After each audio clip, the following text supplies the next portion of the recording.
Thanks for joining the OTR conversation this week. On tap is Republican U.S. Senate candidate Sandy Pensler. Our lead story, the president huddles with the UAW in Detroit. On the OTR panel, Simon Schuster, Lauren Gibbons, and Chad Livengood. Sit in with us as we get the inside out, off the record. Production of Off the Record is made possible in part by Martin Waymeyer, a full-service strategic communications agency, partnering with clients through public relations, digital marketing, and public policy engagement. Learn more at martinwaymeyer.com. And now, this edition of Off the Record with Tim Skubic. Thanks very much. Welcome to Studio C as we take another week's look at what happened in Lansing or what didn't happen. The new polling data suggests that Joe Biden is still in trouble and behind Mr. Trump in Michigan. And the thing that jumped out to me is Robert Kennedy is getting 8% of the vote. What does that mean? Yeah, I mean, look, I think that we've always anticipated that this is going to be somewhat of a clothespin election, you know, that people are just going to say, I'm the best alternative you've got. And I think the nightmare scenario for the Biden campaign is that there's another alternative, that someone that actually presents themselves as a viable alternative to Joe Biden and that people feel that they can vote for. And I think that's their concern right now. Yeah, I think it's still early days, but you are seeing hesitation among voters like who did not want to see a Trump-Biden rematch, looking at the prospect of a Trump-Biden rematch. That's why it is a little surprising, considering the name recognition of both of them. But it also doesn't surprise me that people are looking for an alternative. The hard and cold reality of all these alternatives is you have to get to a magic number of 37.5% in every competitive state to win the Electoral College, to win the presidency.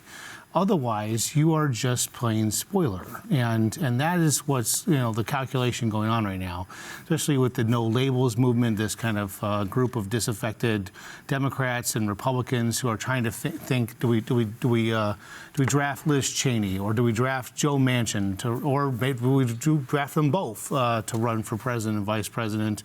And will that be effective? And so that's the real debate going on right now as the two parties get saddled with the inevitable choice of the incumbent and the former incumbent. So have the Democrats gone to Mr. Kennedy and say, you're killing us, man? Have they done that? Or should they?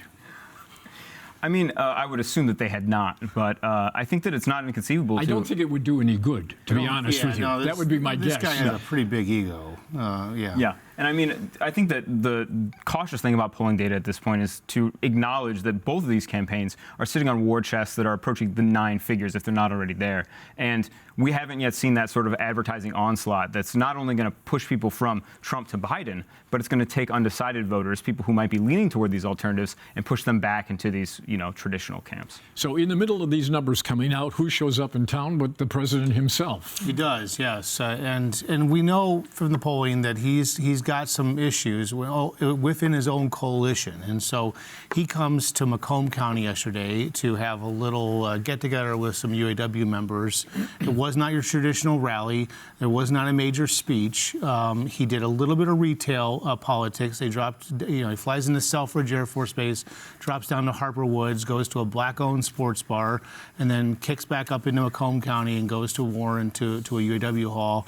And it avoids protesters. And the protesters, there was a pretty large contingent of pro-Palestinian protesters outside, chanting now with like signs and whatnot. They're calling him Genocide Joe. They are furious with his position towards Israel and his deference to Israel in the Israel-Hamas war. And this issue is not going away. And when you have a state like Michigan that has a large Arab American population, Middle Eastern, North African descendants, estimated at least 300,000. People think that's a major undercount. That is a significant number of adults, voting age adults, who could decide your election if they sit it out or they go vote for Robert, Kennedy Jr. Well, let's put these numbers in perspective, because remember, Joe Biden did not win in a landslide in Michigan. And so you take that chunk of voters down in the Dearborn area and put them in another column, he's got a problem. That's very true. And it is interesting because, historically, foreign policy is not often, unless, there's a war going on or something, not often the major decider of elections. But here in Michigan, this issue has hit a boiling point, and that does spell trouble for Biden if he can't thread that needle and alleviate some of the concerns that these voters have. But on the other hand, Michigan also has a pretty sizable Jewish population who have concerns on the other side of things. So it's definitely something that is not going away, and his campaign will need to handle if he wants to keep that coalition together. I think that what's important to see in polling and look for in polling as we move forward is drilling down into these minority groups, people that have been almost taken for granted in prior years as part of the Democratic base. African Americans, Latino Americans, groups that are also trending towards Republicans and more conservative politics. If we can see a poll that has oversampling of these groups so that we can really see where they're going as we near the election, I think it's really going to be sort of a bellwether for the president. The governor was along with him for part of the trip? She was, yeah. She greeted him along with the lieutenant governor and obviously U.S. senators Gary Peters and Debbie Stabenow and Representative Debbie Dingell. They all flew on Air Force One and arrived, and they came along for the trip and whatnot. It was, your usual get together of the Democratic establishment, but. That's also part of the issue here, is that if Democrats, these rank-and-file Democrats, feel they don't have any connection to this president, that he essentially runs an isolated campaign, that also is dangerous for him long term in trying to get people motivated to come out and vote for him. Yeah, but he told the labor folks in Warren, he did a walk around in kind of a roundtable setting, basically saying, hey, you brought me to the dance, okay, and I'm still here with you. Does that work? And it is still early. It's February. And also, there are still a lot of things about the Trump campaign that are still outstanding. He's got some court cases to deal with. There's a lot going on that could change the factor. But the fact of the matter is, Democrats do better when their candidate at the top is inspiring. There's passion among all of these different factions, and we haven't seen that passion yet. Go ahead. I think that this is also something that's going to be really illuminating about the United Auto Workers. We've seen this sort of paradigmatic shift in leadership from Curry to Shawn Fain. And under previous leadership, we've sort of seen a lack of discipline among union rank and file, which had previously reliably turned out for Democrats. And so if Fain can sort of bring back that discipline and get these folks back in order and behind Democrats, it's going to say a lot about, I think, organized labor. We're going to be seeing a lot of Shawn Fain.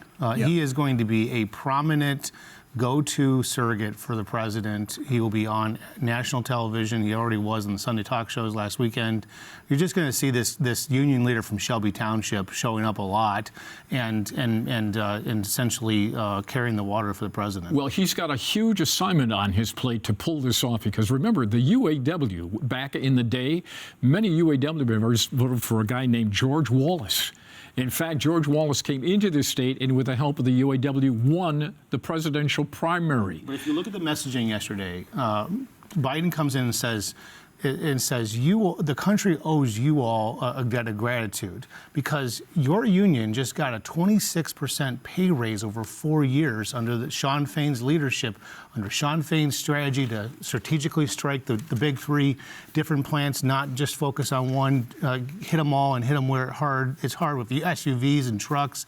And they really brought it to the big three, and the big three gave in on this contract deal. And then what happened? Hyundai, Toyota, all the other foreign-owned automakers started giving pay raises the next week, literally, because they are now scared that Shawn Fain's coming for their shop. And he is coming for their shop. And so the president is aligning himself with this strategy that the unions have helped boost wages. We can use this as an argument.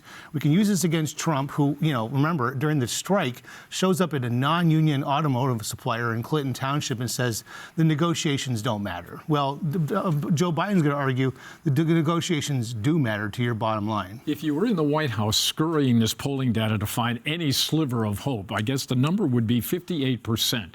58% said if Mr. Trump was convicted of a crime, they would not vote for him. 32% would, and of course, that is his base. That's his number. He holds on to that number regardless of what happens. So if the Biden people were looking for anything positive, that's the only thing they had. Redistricting, where are we? Yeah, redistrictors at the later part of this week went and finally selected a small number of maps to move on to a shortened public comment period that then, after a public comment period and perhaps some small adjustments, are going to go before a panel of federal judges who by the end of March are going to have to give sign-off on this after looking at those maps in comparison to a special master and outside experts. And looking at the maps, it's a little bit of a better edge for the R's, although it's still leaning more Democratic. Yeah. These are six seats that are in play. Right. Yeah. We at Bridge recently did an analysis of the 6 maps that made it to the final stage. I think now we're at about 3 that they're seriously considering. But yeah, a lot of these seats are typically trend pretty Democratic anyway, regardless of how they're drawn. The overall conclusion that we can make here is that they are trying and seem to have drawn more city-centric districts and more suburban-centric districts. And in a lot of these configurations, that does make the House slightly more competitive. But the thing to keep in mind here is that the House map was already pretty competitive. So it was always going to be a battle for Democrats to retain the majority. And if any of these seats are even a little bit more competitive, that's something to keep in mind. The thing to watch for is all of this is to try to be in compliance with federal law as it relates to minority groups and black voters in Detroit who got these districts where there were a quarter of the voters were in Detroit and the rest of them were in the suburbs. And there was this little tail looking districts that got drawn. Now in the redrawing of this, they've upset another constituency, Arab-American voters in that Dearborn Heights area of Wayne County, and Hispanic voters in the southwest Detroit downriver parts of.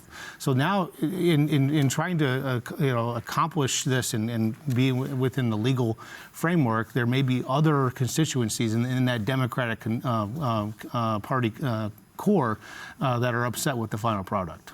Is control of the House more in play today based on these maps than it was yesterday?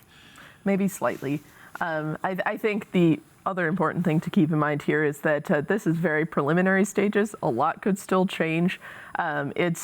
And then ultimately the court has the final say. Unless the Supreme Court intervenes, we could still see some big changes. But yes, if it gets a little more competitive, the House could be a little bit more in play. All right, let's call in our guest today, Senator maybe, Sandy Pensler. Come on in.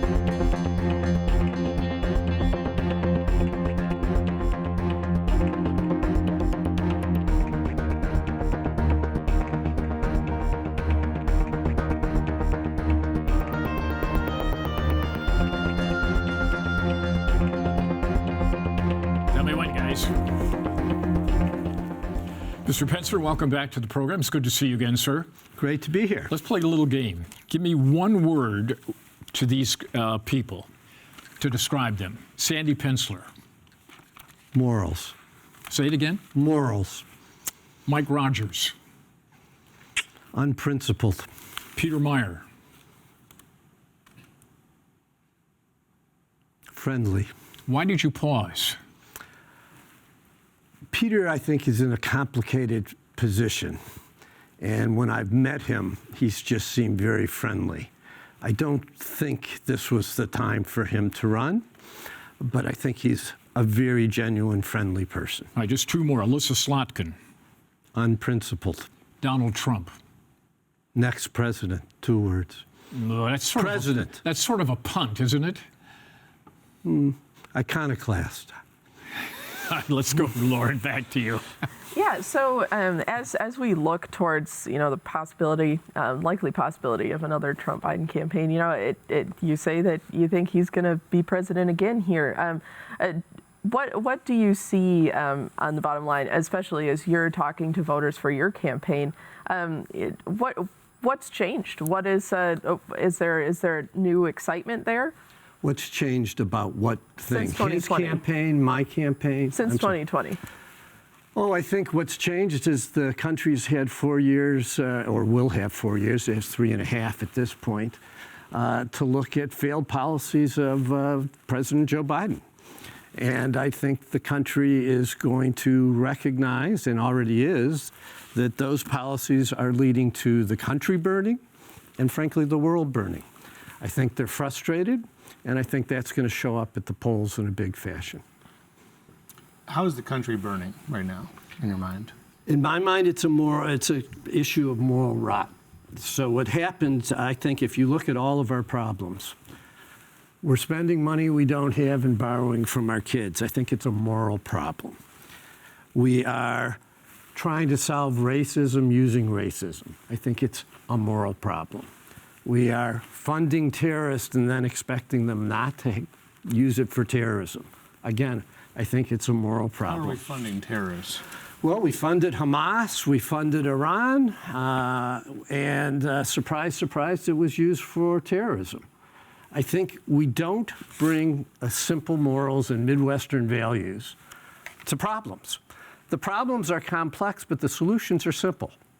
So you don't spend money you don't have and borrow from kids. You got to recognize the difference between what you need and what you want.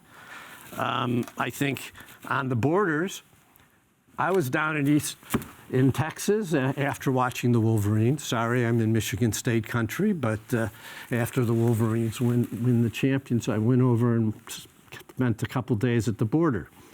It's not a high-tech problem. We have invited these people over. On the first day that Biden was in office, he put out an executive order, blocked the stay in Mexico, basically said, come on down. And I thought building the wall sounded too simplistic, but when I saw it, it works. And I think we got to stop inviting them. I don't blame them, I blame us. We're inviting them over and we got to stop it. I'm all for legal immigration. I'm not for illegal immigration.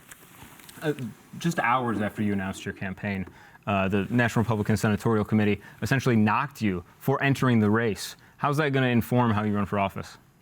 Oh, I'm not real worried about making friends in Washington. I'm worried about the people of Michigan. So the fact that there might be some Washington insiders that don't like my approach doesn't shock me in the least. Do you view that as a gift, their reaction? I don't know if I'd view it as a gift. I don't concern myself a whole lot with it. Do you favor the Biden policy as it relates to what's going on in the Middle East? I think the Biden policy, unfortunately, they have blood on their hands. I think we invited Ukraine, the problems in Ukraine, not the Middle East. I'll get there, Tim. And I think when we fund Iran and we fund Hamas and we don't take the strong positions when we try to placate and appease evil, we invite what happened. Well, how did we invite Ukraine? I mean, the Russians invaded the country. Yes, and President Biden, before they invaded, said, if they come in just a little, that wouldn't be so bad. To take Crimea. And before that, let's talk about what brought on the recent invasion. And then go back to Afghanistan. The way we pulled out, I thought, again, showed weakness. And I think weakness really encourages bullies. And really, I look at Putin, evil and bullies. I guess you need a little of both. And I think we encouraged it. Let me put a finer point on my question. The Biden policy vis-a-vis his support for Israel, is it too strong? Oh, no. In fact, I think it's not strong enough. I think there would be some people in Dearborn that would disagree with you. I absolutely understand that. There are people in Dearborn. There will be people that disagree with my positions on lots of different things. That doesn't mean I'll change them. I think this is almost as simple as good and evil. And we have to stand with Israel. We can't have half measures. And in the Middle East, half measures aren't really respected. So if Ms. Tlaib was sitting here this morning, what would you say to her? I'd say I think she's wrong. I think her positions on Hamas are shameful. I think it was yesterday that she was one of 2 Congress people that voted not to condemn Hamas. And I think more importantly, for my race, Elissa Slotkin did not call her out either. And Elissa Slotkin was very quick to criticize the IDF. Those are all the wrong things. We need to stand with Israel. We need to be clear. And I think if we are, we'll have a solution that's better for everyone in that region. And if we're not, we'll never solve the problem. Are you concerned about the number of civilian casualties that are piling up in War's Gaza? ugly. It's a terrible thing.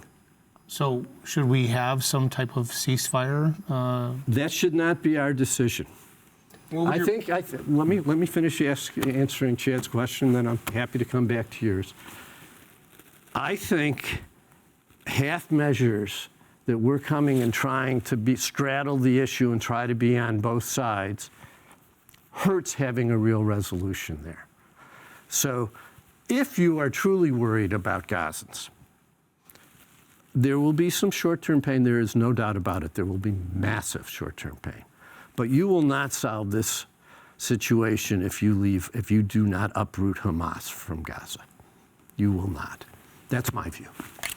We have a large number of Arab American Michiganders who are feeling disaffected, dejected by the Biden administration's policies. They may have had even family members who are civilians in Gaza killed as a result of this conflict. What would your message to them be? That I think we need to free Gaza. That I think we need a peace in the Middle East. And we will not have one when a governing body's primary documents call for the destruction of all Jews hiding behind trees. That you cannot negotiate with one that says October 7th was fine. In fact, we celebrate it as a great victory and we'll have it over and over again. You can't negotiate with that. So my suggestion to those people who I feel for, I do, just like I probably would feel for Japanese people when we were fighting against them. We need a solution there. We have to uproot Hamas to free Gaza. You're in a pretty crowded Republican primary right now. What is your message to differentiate yourself from the rest of the field to voters? I think there are 2 things. One, I'm the only non-professional politician that has the resources to win the race. And 2, because of that, I bring a different approach. I'm used to making decisions quickly that are hard and not worrying. I think when you're a professional politician, it's hard. You kick the can. A lot of people, and most, in fact, have gotten used to worrying about how do this group, that group feels so that they can win the next time and keep their office. I'm just worrying about bringing morals to problems. Mr. Penzler, some of your critics say, what don't you understand about the word no? You ran for the U.S. Senate before, and you failed. Okay, you didn't get there. So now here you are back again. Oh, at first you don't succeed, try again. But no, I think it's, I was ahead in the primary and 2 weeks out, and I lost the endorsement of the president, which is very important. So was I his am the fault, only, not yours. No, let me finish. I am the only candidate in this race who has supported the president throughout. Even after that, I supported the president. I think he will be a tremendous change from what we have in the White House at the moment. If he's convicted of a crime, would you still support him? I think what's happening, so I'm going to give you a little longer answer than a yes-no, because I don't think it's that simple. I think the American people are very fair, as would I be. I think lawfare is being used in a very unfair manner to attack him and take him off the ballot, and to attack Republicans everywhere. Here in our state, we have 16 electors that I think were unfairly charged. We had a moderate Republican governor and some of his staff that were unfairly charged. And I think it's become a pathway to attack democracy, to deter candidates. All right, so I think that's gone on against the president. So I think Does it depend on the facts? Sure. But the facts that I've seen, there's nothing that I have But the seen question that on is the table is problematic. still this. If he is convicted in a court of law, would you still support him? Yes. Why?